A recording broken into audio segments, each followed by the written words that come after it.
Okay, 5-5. I said, Okay, Mr. Rainbow, it's okay, thank you. Stop. This is weird. This is part 1. Okay, so this is all about percents. And so I want you guys to look at that first example. And there's my 6 right there in front of me. And I'll tell all of you right now, just so you know, that A, B, and C, those are all 100 squares. So Mr. Alkema, I'm looking at A there. Can you write that as a percent, what's shaded?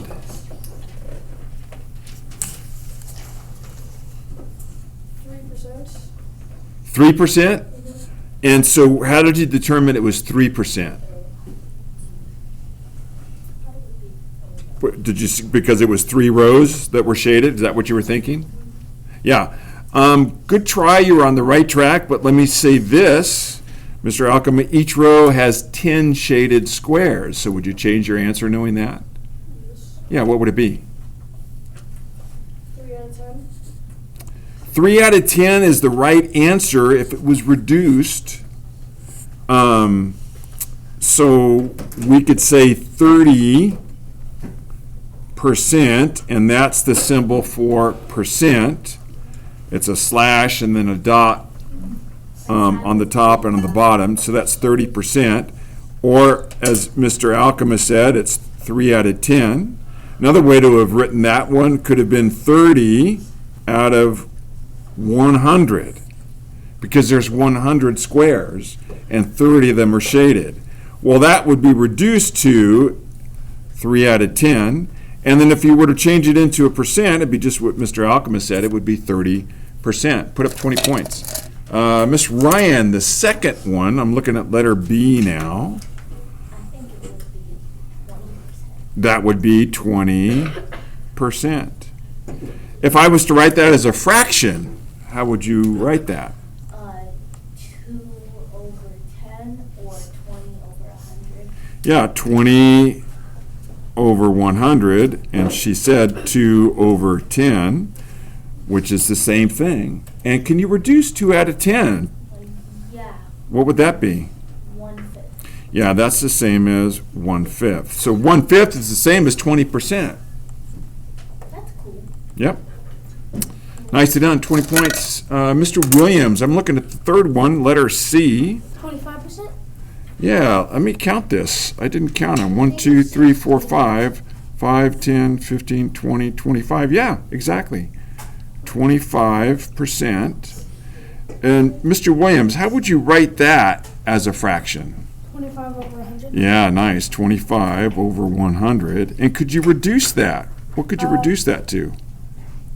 5? Not 5. It would still be a fraction if you reduced it. Think of it this way, Mr. Williams. How many times does 25 go into 25, and how many times does 25 go into 100? Oh, 4. Yeah, It goes into 100 4 times. 4 times. So what would go on top and what would go on the bottom? 1 on top, 4 on the bottom? 1 on top and 4 on the bottom, which is 1/4. So 25% is the same as 1/4. Okay, nicely done. All right. He didn't say put up points. Hey. Well, I did motion. Nicely done is the points You said 50? You got a compliment. I think you should put up 50 points, just because you're awesome. All right, here we go. So you're going to lose points here if you don't be quiet and sit down. And so is Group 1 over there, Mr. Alkema. All right, so here they have a century is 100 years. I think probably a lot of you knew that. A cent, or a penny, is 1/100th of a dollar, because 100 pennies go in a dollar. And of course, if you speak Spanish, which I don't, a centavo, I'm not sure if that's pronounced right. How do you say it? Centavo? Centavo, thank you, sir. Is 1/100th of a peso. So I don't know what a peso is worth. It's $1. Okay. Okay. All right. So they have it down here. It says a cent means 100. So percent means per 100, And then they talked about the symbol right there for percent. All right, let's move down a little bit here. They have some more examples. A percent is a part to a whole ratio where the whole is 100. So you can write a percent as a fraction with a denominator of 100. And so most of you guys knew that already, and we just were talking about those examples up there, and that's exactly what we did. Not only did we write them as a percent, but we wrote them as a fraction, and then sometimes a reduced fraction. So looking at number 1 here, whoops, move up a little bit. It says write 35% as a fraction. Well, so that would just simply be 35 over 100. And 35 over 100 can be reduced. You would think of a number that could go into 35 and a number that would go into 100. Well, it's 5. 5 goes into 35 7 times, and 5 goes into 100 20 times. So that would be 7 over 20. So 35% equals 7 over 20. They mean the same thing, they're just represented differently. One is a percent, the other one is a fraction. And you guys knew this already, because if I wrote 50%, and I'll pull a stick here, and Miss Russell, I said, what is 50% as a fraction? What would you say? 1/2. You guys knew that already. And I remember at the very beginning of the year, there was some percents and fractions that I said you guys should probably memorize. You would just know it. And I think it was Mr. Williams just a minute ago, we talked about this one. And I'll pull a stick for that one. No, put 20 points up, honey. Miss Harley, 25%. What is that as a fraction? 1/4. Nicely done, 20 points. And then another one I told you guys to memorize, Mr. Orweller. If I wrote 75% and I ask you what that was as a fraction, do you remember? Raise your hand if you guys remember what 75% would be as a fraction. Well, a few of you remember. 4? No, good try, good try. Mr. Glacier?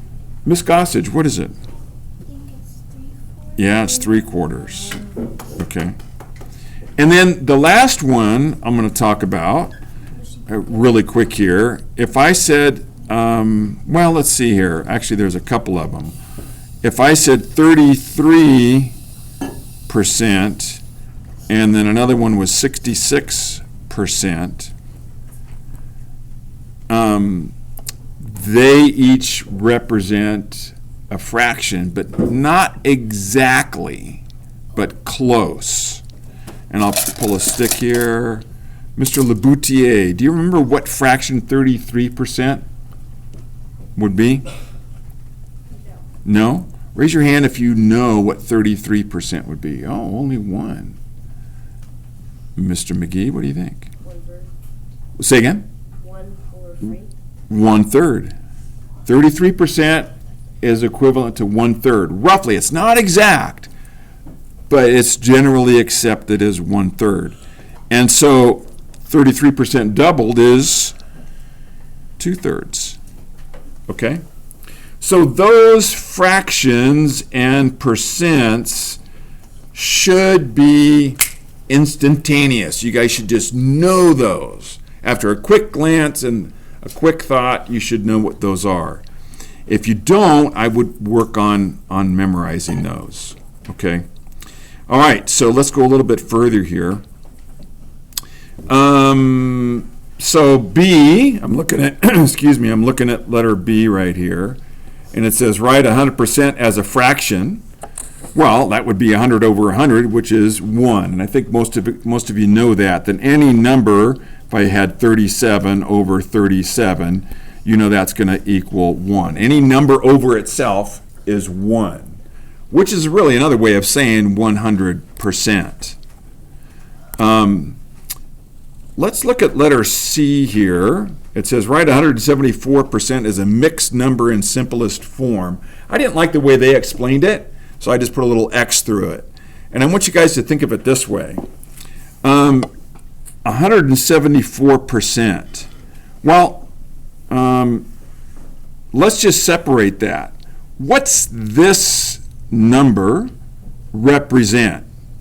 In other words, its place value. Think of it that way. What is its place value? Yeah, I heard you guys say it. It's 100. So we're done with that.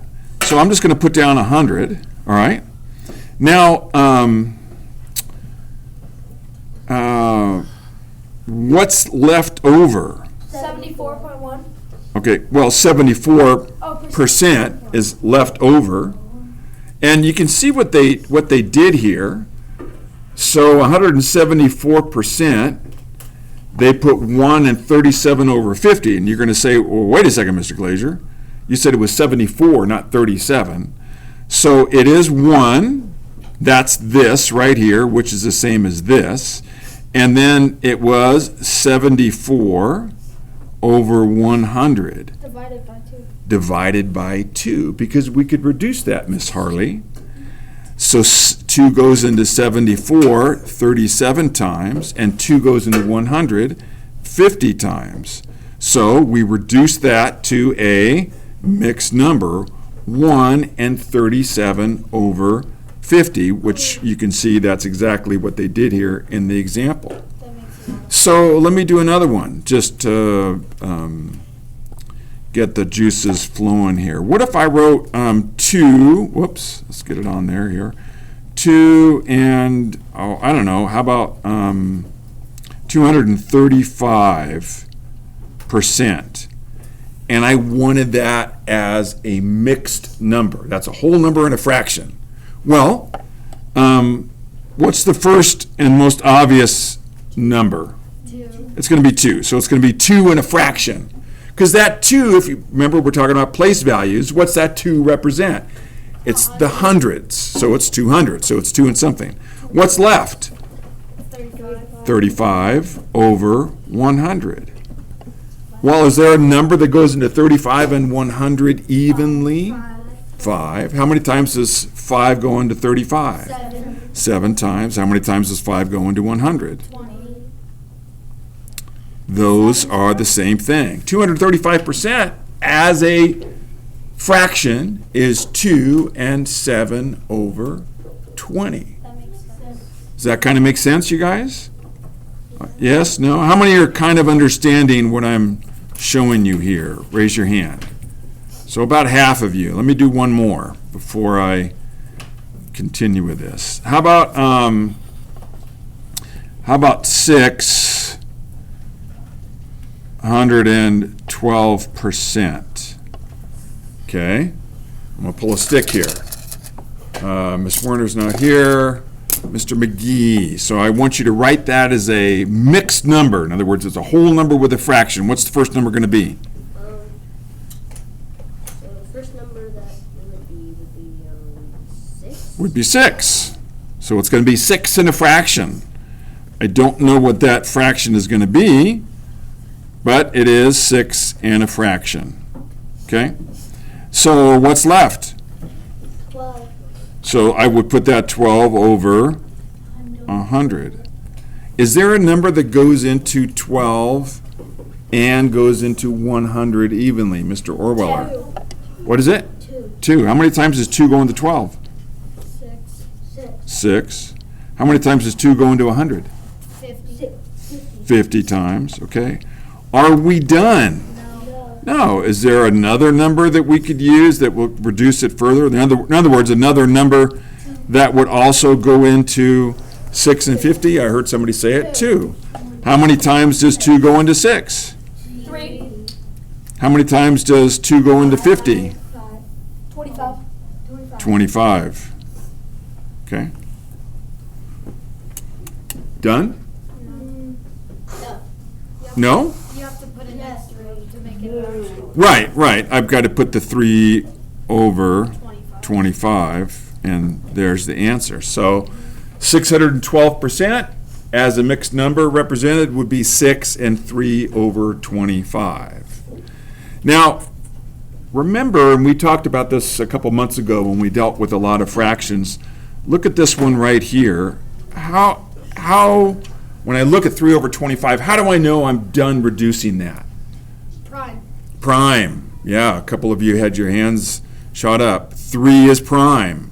So when we look at fractions, whether we're looking at the top or the bottom, if either number is prime, and prime means it can only be reduced by 1 and itself, Or 7. 7's prime, then we know we can't reduce it any further. All right? Let's do one more, and I'll pull a stick, and you guys are going to have to figure this one out on your own, and I'm only going to give you about 30 seconds to do it. And I'll pull a stick here. 415%. Go. Figure that one out on your own. I want to know what that is as a mixed number. You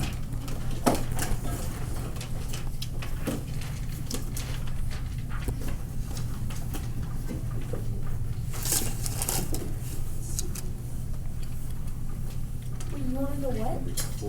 Well, we've been doing for the past 10 minutes. I want you to write it as a mixed number.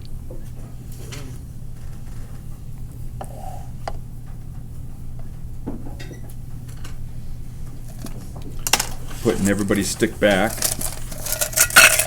So I might pull yours again.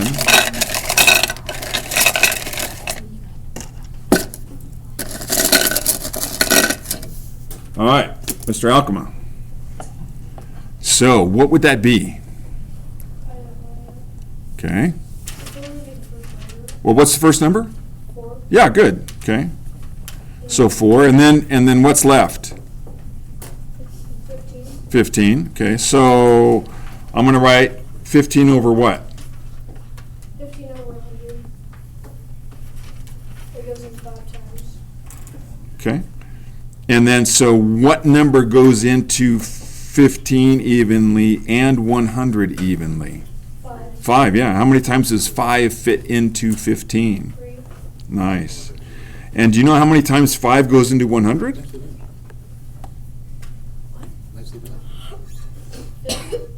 No, good try. It is 20. Goes in 20 times. So, and I think that, I don't know if that would have been on the no, actually the multiplication chart doesn't go up that high. But anyways, so you have the right idea. It would be 3 over 20.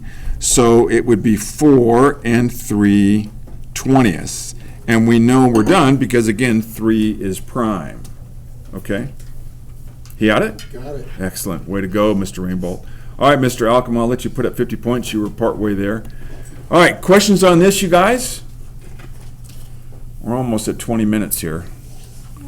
Okay, so let's just look really quick. I want you guys to do 1, 2, 3, and 4 at the bottom of page 220. And I'll put these up for you guys to see. And then 5, 6, 7, 8 at the bottom of 221. And then on 222, you can see them right there. 1, 2, 4, 5, 6, 7, 8, 10, 12, 14, 16, 18, 22, 24, 26, 28, and 30. So a lot of problems. And I'll give you guys some time today to work on that. Questions on this? Anybody? I'm writing the things down. Are you writing what down? The problem. I'll write them up there for you. Okay. Here's the last one we have to do, right? The last one is 30. And then I'll assign more problems for part 2 tomorrow. All right, let me end this